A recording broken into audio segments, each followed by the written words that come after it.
And I'm back with the last video. I believe this is video number 5. So after this, I should be good for videos in a while, right? Probably not going to upload these all together. So, I've talked about this book, The Crystal Healing, Therapeutic Applications of Crystals and Stones, which is Halloween. These Halloween books, this one and the Silver Raven Wolf book, again, were research for one of my writing projects that I did.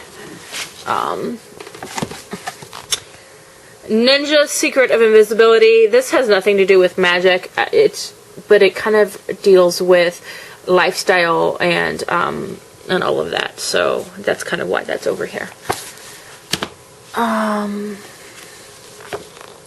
Plant Intoxicants. Classic text on using mind-altering plants. If you even want to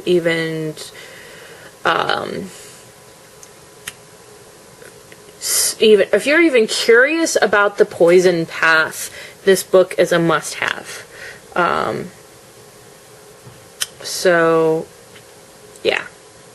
If you're even slightly curious about the poison path, you must read this book. So, those of you who don't know what I'm talking about, the poison path is using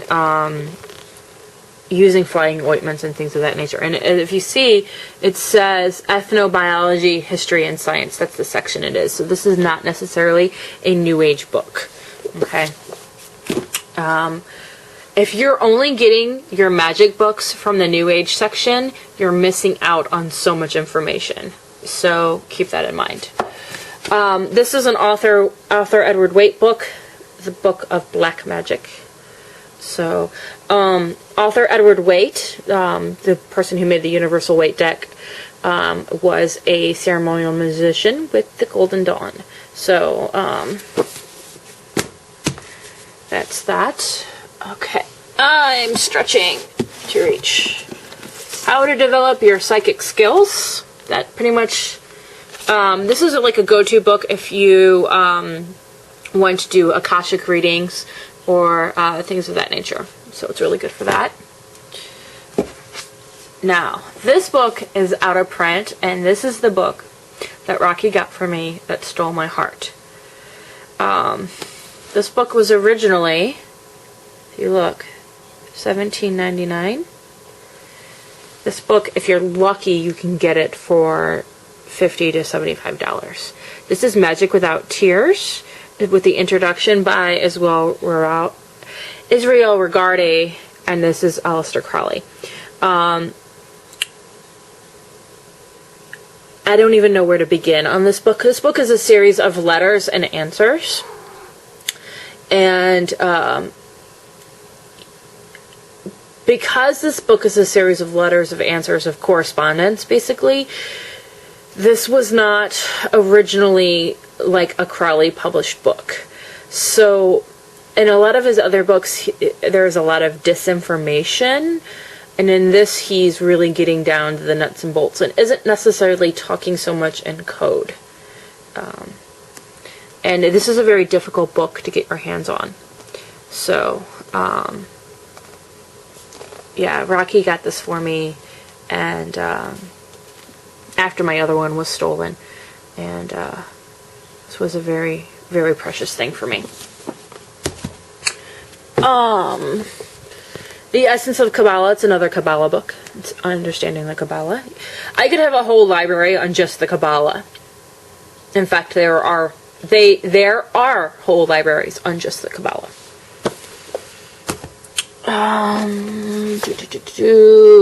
Have not read this book. Think it was a friend gave me this. The Elements, How to Find Your Passion Changes Everything. Actually, I should probably read this. The same friend that gave me this just recently gave me another book that I need to read too. So that book is about writing your spiritual journey. Opening to Channel, How to Connect with Your Guide. This book is pretty epic. It's really, really new agey. And, you know, it talks about channeling aliens, and so it's super, super new agey. But there's a lot of fabulous information in here, and if you can get past the language that they use and some of the terminology they use, there's some really great stuff in here. And it's a lot of things that I was already doing. It's kind of similar to how to develop your psychic skills, except for this teaches you how to medium and how to channel and how to do it the correct way without hurting yourself, which is really important. Okay. Angels, Demons, and Gods of the New Millennium. Musings of Modern Magic. Have not read this book. It seemed fascinating. So, okay. And this is an ancient book, Never on a Broomstick by Frank Donovan. The true story of faith, mystery, and magic of witchcraft, classic and contemporary. This book talks about the witch hunts, and it gives a very accurate edition. So you've written in the age when letter writing was broomstick. The true story of faith, mystery, magic, and witchcraft, classical and contemporary. This book, I believe, is copyrighted in the 60s. And it's an original, like, 1960 edition. What I distinctly remember from this book, and it's been a couple of years since I read this book, was, it's, yeah, bookmark. I sometimes I'll take you around. There it is, yeah, page a day, bookmark. Thursday, June 26th was when I was reading this. But this distinctly talks about the medieval witchcraft and how, you know, the women were treated, and it's, in my opinion, probably a more accurate description of what is known as you know, the witch trials in medieval, or as some people would say, the burning times. But I believe it's much more accurate, and it you know, did witches drive on broomsticks or not? And so this is more a sociological text. Again, it's not a pagan text. This is more of history, sociology, you know, what do the medieval people think of witches and things of that nature, and not necessarily from a pagan point of view, but more so preferably from, you know, a historic point of view. So there were some things in here that were very Christian oriented, or I should say anti-witchcraft or anti-paganism oriented, but considering when this was written and the subject matter that it's written on, you kind of have to consider the source and understand. But there was a lot of information that I got from this, and this book is a perfect example of why I like used books so much, because this is not something you could find in a new bookstore.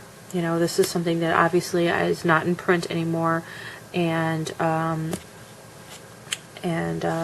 you know, unless you know the name of the author and you specifically like research for it online, you know, you wouldn't be able to find this or buy it. I mean, you would have to go to a used bookstore to find this.